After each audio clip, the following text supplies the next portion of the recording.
حول ولا قوة إلا بالله. لا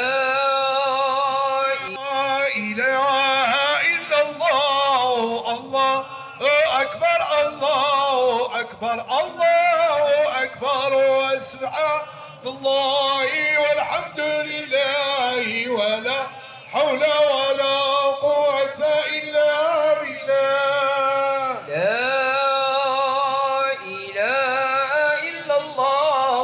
الله أكبر، الله أكبر، الله أكبر، وسبحان الله والحمد لله ولا حول ولا قوة إلا بالله. لا إله إلا الله. الله أكبر، الله أكبر، الله أكبر، وسبحان الله والحمد لله ولا حول ولا قوة إلا بالله.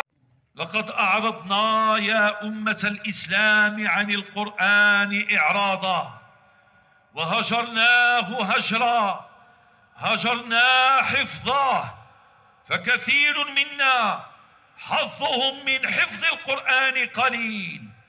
هجرنا يا أمة الإسلام تلاوة القرآن، فأكثر الناس من أبناء هذه الأمة لا يقرؤونه إلا في المناسبات، ولا يسمعونه إلا في بعض المناسبات التي هي مناسبات لا تعود على الفرح بل للقرح.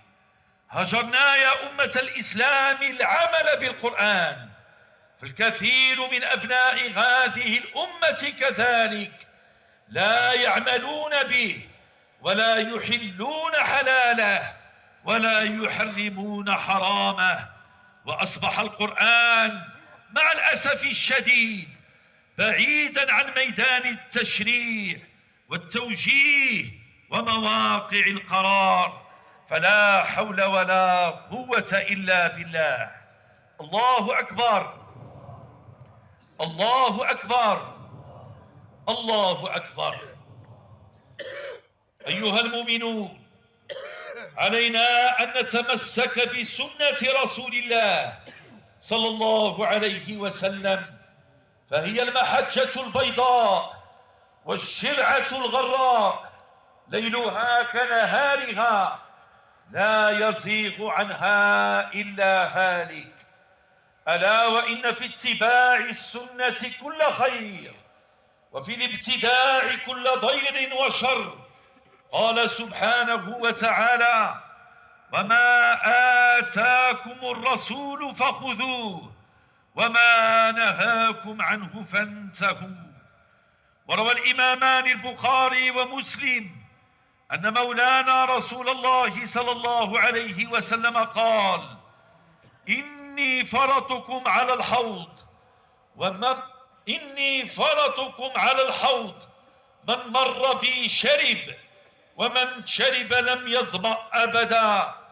ولا يردن علي أقوام أعرفهم ويعرفونني، ولا يردن علي أقوام أعرفهم ويعرفونني، ثم يحال بيني وبينهم فأقول إنهم مني، فيقال إنك لا تدري ما أحدثوا بعدك، فأقول سحقا سحقا لمن بدل بعدي.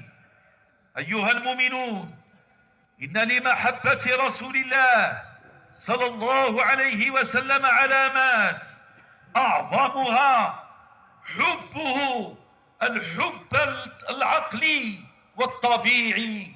والحب الطبيعي هو كحبنا لآبائنا وأولادنا، وهو ما فسره الإمام البيضاوي بقوله: هو الميل إلى ما يوافق المحب، ثم نرتقي من هذه المحبة لنصل إلى المحبة العقلية، وهي كذلك فسرها الإمام البيضاوي المفسر الكبير، فقال: هي إيثار ما يقتضي العقل رجحانه وإن كان على خلاف هوى النفس. وأعطى مثالا لذلك فقال: كالدواء يعافه المريض لأنه مر ولكنه يهوى تناوله أملا في الشفاء.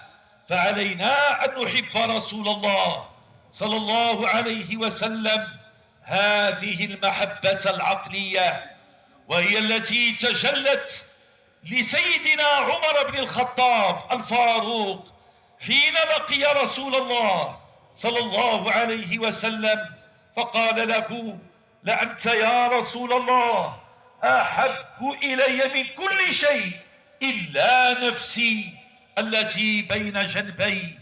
فقال له عليه الصلاة والسلام: لن يؤمن أحدكم حتى أكون أحب إليه من نفسه وولده ووالده والناس أجمعين. فالرسول نفى الإيمان لمن لا يحب رسول الله، المحبة الطبيعية والعقلية. ثم قال له سيدنا عمر لما فهم قول رسول الله ذلك، قال: والذي بعثك بالحق لأنت يا رسول الله أحب إلي من كل شيء حتى نفسي التي بين جنبي. فقال له عليه السلام: الآن يا عمر، أي الآن كمل إيمانك.